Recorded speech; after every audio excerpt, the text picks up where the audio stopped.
All right, guys, welcome to Glass Culture Podcast, episode 5. That's right, we've lasted 5 episodes without being fully cancelled. So, this one here, we've got a pretty huge one, guys. Stay tuned to the very end. We have got a really touching tribute as well, which I think you guys will really enjoy. So, we're going to talk about a few crazy things today. We're going to talk about the potential e-girl kind of transition from humans to rots with a segment we're going to call Thot or Bot. We're talking about some really cool advances in AI technology potentially impacting movies. We've got Jonathan Major's news, Kanye West news. We've got some more serious news with the riots in Paris, which sound really kind of scary, and definitely foreshadowing some things to come. I'm Dan. I'm Jay. Light it up.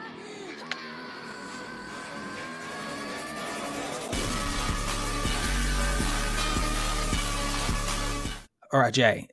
We've been following AI for a little while. I think that's pretty correct to say, wouldn't you? Yeah, just a little bit. Just a little bit. It's on our first episode we spoke about AI a little bit with more robotics and things like that. But obviously, it's huge in the world of actual just computer stuff in general. You've got AI modules being used for everything. People are writing books, trying to sell products using AI. It's kind of taking over the world, which is obviously good, but also terrifying. What do you think your threat level is for it? Do you think it's like at a level 1 right now, or do you think the threat level of this stuff just taking over is already at like a 10? Um, Probably a 3, I'd say. I mean, there's a lot of stuff that we don't know about, Yep. that isn't actually put out yet, to the public, I guess. But I mean, what we have available and what we're sort of seeing, with a lot of the deep fake videos and pictures and imagery. Um, I mean, the everyday person could be fooled by a lot of the stuff. Yeah. Even sometimes, me myself, I have to double take at a couple of the images because some of them look quite realistic. They're getting quite good. Yeah, it's getting scary really. I think my threat level is probably about a 5 because I'm seeing, people that are trying to make money in certain spaces have that opportunity to take away by maybe one person, maybe a team of people that are kind of coming in and using these AI modules to really sell products and things like that on Instagram, for example, Shopify, or what have you, potentially taking jobs away. But it's also fun to see and fun to look at. But obviously, recently Donald Trump's been in the news being arrested. Um, but for anyone uninitiated, it's basically an AI generation AI tool, which basically simulated what it would look like if Donald Trump got arrested. And obviously, the left side of the American politics kind of went a bit crazy with it. Um, but we've also seen Hillary Clinton get arrested via this module, and also Joe Biden get arrested as well. So it's all crazy what people are doing, but it's being used in adult endeavors as well. I think it's the best way to say it. I can't say the adult P industry here. I don't Adult think. industry, I think you want to say. There we adult industry. There we go. Now you introduced me to this one here before we get into our awesome segment. Do you want to talk me through how how you found this? No. Do you want to talk me through these 4 individuals that we're going to say? Yeah, literally, they were plastered all over Twitter. So as I was scrolling through, it was quite a big deal for a while that these ladies are actually not real at all, com- fully AI. So, I mean, I I'll think, bring up the image. Are you ready? yeah, there we go. As you Boom. can see, I think, even like the different figures that they have there and the different expressions on the face.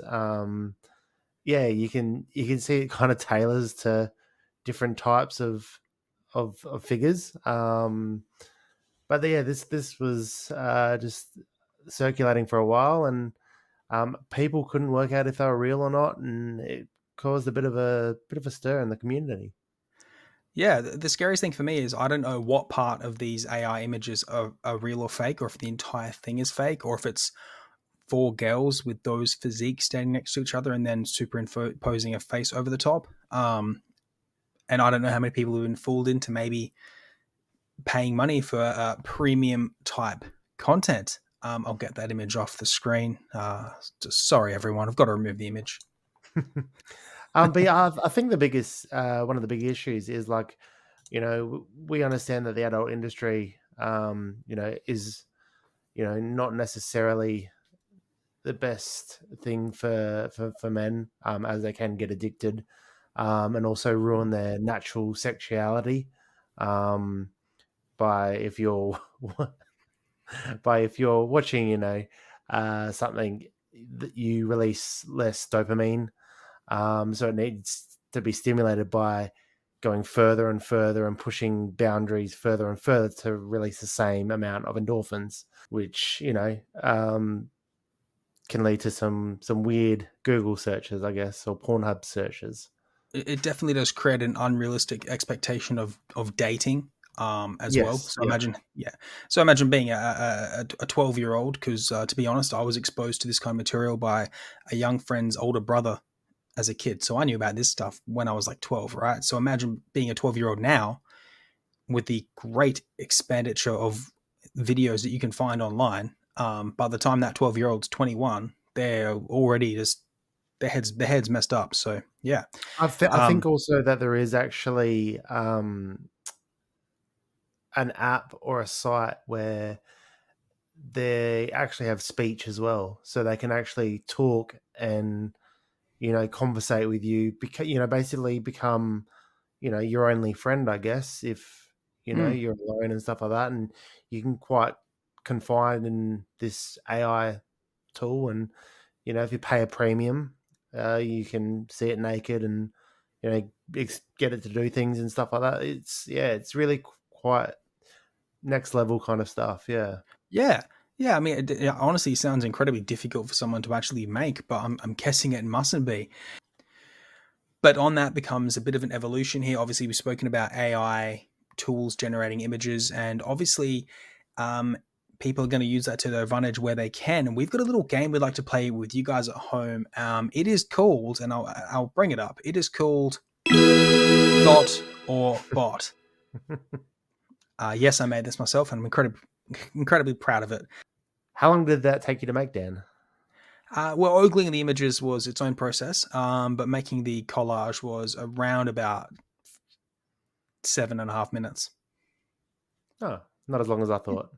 Yeah. It doesn't last that long. But if you guys want, you can pause right now, have a look at the images. Let us know down below which ones you think are thoughts and which ones you think are bots. Now, we're not here to say that these women are actually thoughts. We're just looking at Instagram models, which obviously go for that social clout more than anything. But, there's nothing that rhymes with bot, which has that in it. So, yeah. Now, Jay, I put this together, so I already know who's a thought and who's a bot. But you haven't maybe seen all of these? I haven't seen any of them. Haven't seen any of them. Okay, brilliant. Now I'm just going to count it up here. I've got four thoughts and four bots sprinkled all over this image here. And don't let the backgrounds fool you. It doesn't necessarily give you a hint of the amount of detail the AI machine can or cannot give you. Did you want to take a stab? Do you want to go top left to right and then bottom left to right? Yep. All right. All right. So the first lady with the green background, I guess, is the easiest way to describe her in the top left. What do you think? Real. Correct. And the woman next to her? Bot. Oh, you're 2 for 2. Okay. How about next to her? The lady holding the red toy. I think it's like a red pig. Yeah, I don't know. Yeah, Bot. that. All right, you're 3 for 3. And the one beside that? Real. Ooh, you're 4 for 4. Okay. All right, bottom row. Uh, Bot. The girl with the black on her shirt. Yes. That is it. That is a That is a bot. Yes. Look at you. Bloody hell. How about Char over there? The one in the middle with the CHA on her. Real. Real? Yes.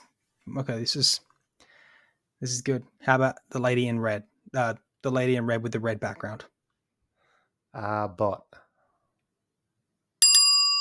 Correct. And What obviously about the last real. one? Real. Real. Yeah. All right. So you got them I was all, but actually obviously, really worried then. I was actually really worried. well, I just said that I'm half decent at picking these you've got them things, all. and you put me on the spot here. I really didn't actually prepare for this at all. But I tried to find images where there was some backgrounds. It wasn't just Yeah, always a plain background. yeah. Because I a feel like lot the of the girl. ones actually have the uh, the plain backgrounds, and it's easier to tell that way. Well, yeah, But the when they girl with the have, red dress and red back. yeah, yeah. But when they put like a decent background on it as well, it gets a bit harder. You can actually, yeah, you can actually kind of trick yourself. But I know that the top right is actually, I believe, Brendan Favola of Carlton Blues, his stepdaughter or his daughter there. So Oh, I okay. didn't know that. I just clicked the picture and then afterwards I found out. I thought, oh crap, uh, it's a celebrity's daughter. But yeah, free publicity for all these women and bot accounts. Thank you for playing, and hopefully you guys got that at home as well. But which one do you think's best animated of the bots? Um, I mean, I think the background um of the lady with the blue, I think that like the shopping mall kind of look. I think that Yeah. looks quite realistic. Mm, The one in the bathroom. Well, I don't. I'm guessing it's a bathroom. The bathroom selfie, the girl in the black. Yeah, yeah. that just it's pretty good. But I mean, the top bit is a bit blurry, and it just doesn't really kind of flow that well. Um, Bottom left, it looks very just standoutish Looks as like it's pulled from a not video right. game. Yeah, just kind of something triggers as not right. Mm, And then obviously the one with the background, the red background, is just completely. Um, I think she though probably in her face looks more real. yeah. Um, If you have a look at images of her account, and I have them all linked down below for you guys, she facially looks the most realistic of all of them. yeah, yeah. Because the other Um, ones are a bit blurred and stuff like that. I guess the other ones really just look like they were just taken in the spare of the moment kind of thing, even though they're all smiling. They just look just like happy snaps in the middle of the day, besides Char over here. But yeah, definitely some of these though are probably like entry level, fake bots where there's quite sophisticated ones, and it just every day just redefines and is improving at such a massive rate. You would think that. However, you'd be surprised to hear that the lady with pink hair and the lady with the pig pig doll, they're actually two of the most popular and highest like follower listed AI um, influencers that they have.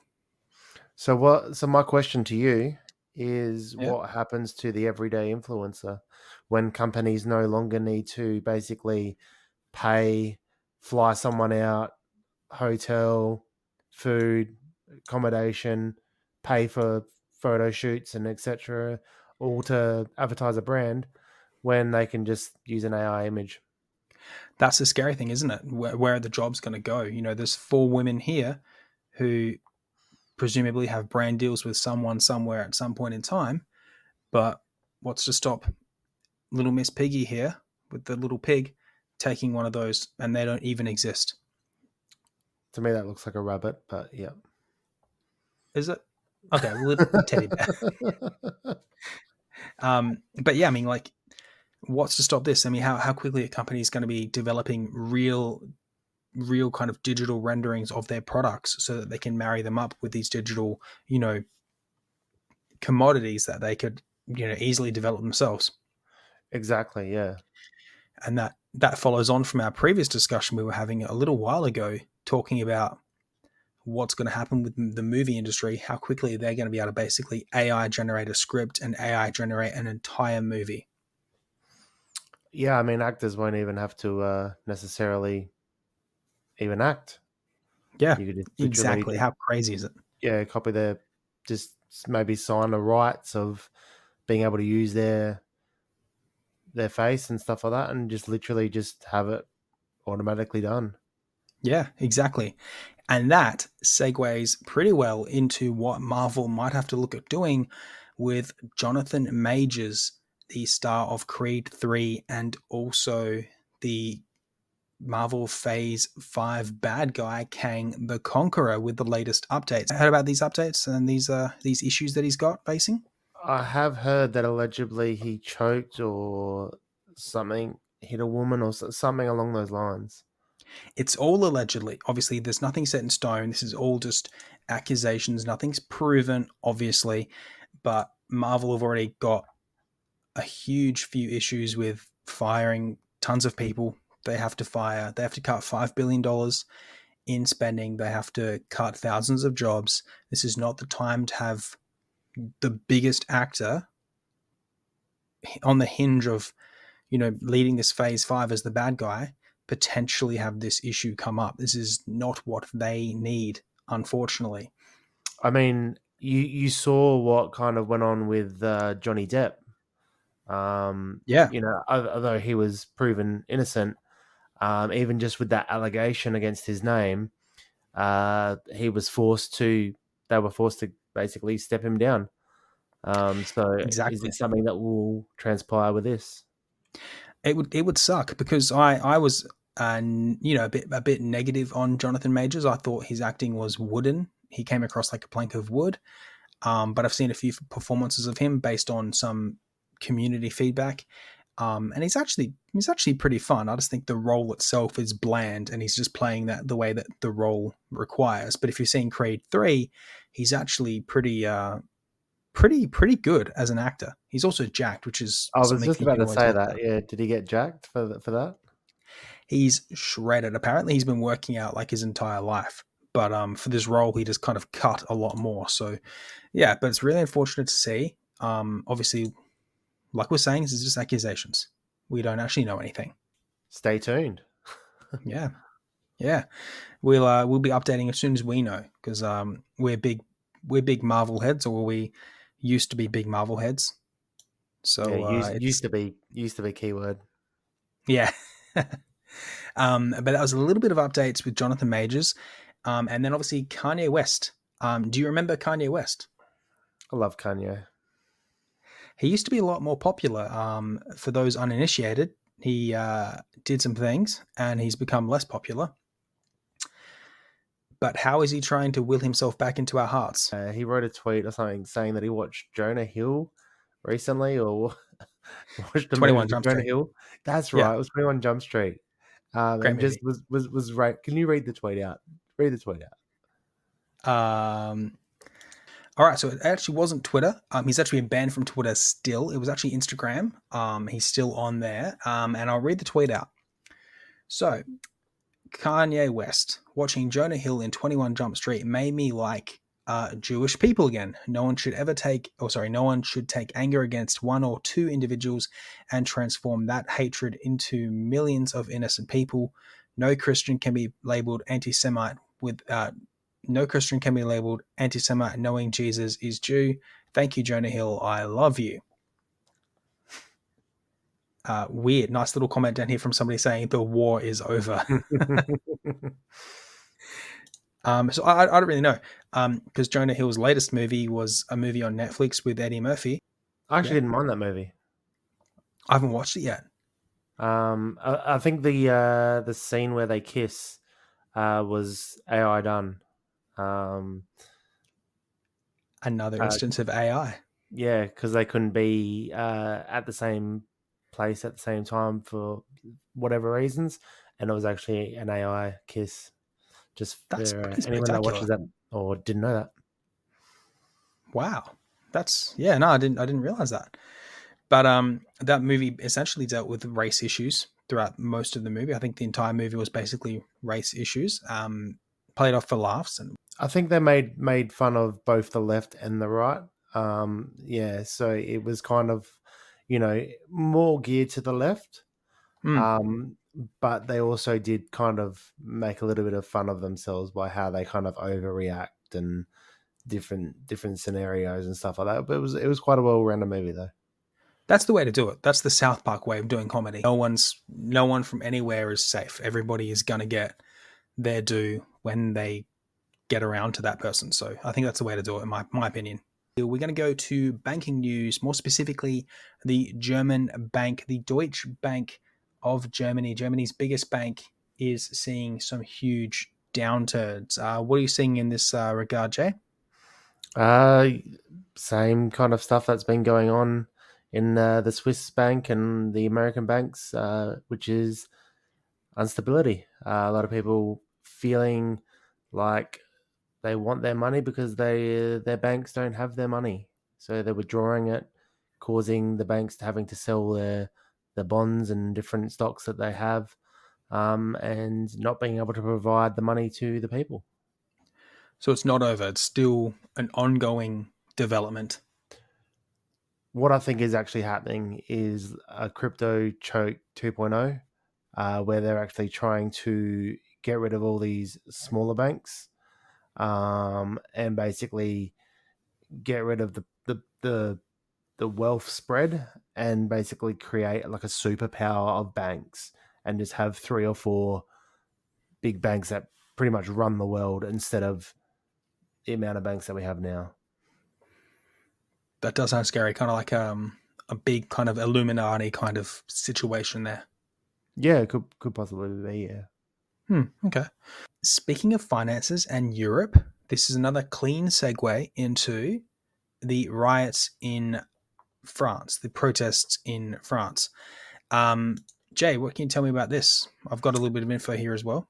I do know that apparently the garbage cleaners actually went on strike, and there's garbage just littered throughout the streets of Paris at the moment, Yep. along with different riots and protests. I saw some flares and fire going off and things being burnt and stuff like that. Yeah, pretty much. I think some of what it has to do with that was reported was that they were trying to increase the retirement age from 62 to 64. People aren't having that, obviously. No, I mean, we in Australia have moved it from 65 to 70, and not one person really kicked up a fuss. I mean, we cared for sure, but there was no riots in the streets or anything. Shows the placid nature of Australians, I guess. In most, by and large, in most situations, most Australians are relatively placid compared to some other countries. Yeah, I guess it just shows you the lack of, I guess, passion for freedom and for our rights. I guess. Hmm. Yeah, you don't see people storming the streets, but there's some pretty powerful images of people in restaurants, and in the background, just the casual, gigantic fire in the middle of the street, or literal, people fighting against other people while people are just eating dinner at a restaurant. Those are very powerful images. They really tell the story that that not everyone cares, but the people who do care are really kicking up a pretty big stink. Yeah. But yes, I think millions of people have been had more than a million people are believed to have taken part in Thursday's strikes, which is the biggest day of demonstrations, with 119,000 people marching through Paris, and videos of chaos and looting flooded social media. So that's why a lot of people are seeing it. It's been on the news as well. Footage of both riot police and activists being led away from the fray as well. So people are being injured during this protest. There was also a really powerful image of police officers stopping and marching with people to have their voices heard as well, which I think is pretty powerful. Mm. You don't see that stuff happening very often. However, the No, officers are. they're paid to maintain peace. They're not paid to join protests, but whatever. Just shows you, I guess, what really is actually going on over there. Like we are only fed and told so much here in the West, I guess. So Mm, it, kind of what is actually the underlying issues that are going over there. yeah, exactly. Well, that was all of our updates in the podcast, which is very nice. Now we do have. Did you want to move on to your tribute? Yeah. And yeah, just before we close the show today, I thought we'd do a small segment of a small tribute video as my best friend, my four-legged friend, have crossed the Rainbow Bridge. So I thought we would do a small tribute video to him and other people that have lost their pets too. Very well spoken there, Jay. And to anyone who's lost a service animal, whether it be a dog or a cat, these animals become, whether it be a service animal, an animal that becomes part of the family, a working animal, or just an animal that you've bought for just the purposes of raising a puppy to a full-grown dog or cat. It's obviously, they become part of the family. So thank you very much, Jay. Very, very well spoken. If anyone wants to add any photos to the pages to commemorate their lost ones, feel free to do so. It's always good to see and definitely helps. So thank you for that, Jay. Thank you, everyone. We've got a small tribute coming up after the video for you guys as well to enjoy. And we'll see you guys next time for GCP 6. Thank you for tuning in. Thanks, guys. It's been a long day without you, my friend, and I'll tell you all about it when I see you again. We've come a long way from where we began. Oh, I'll tell you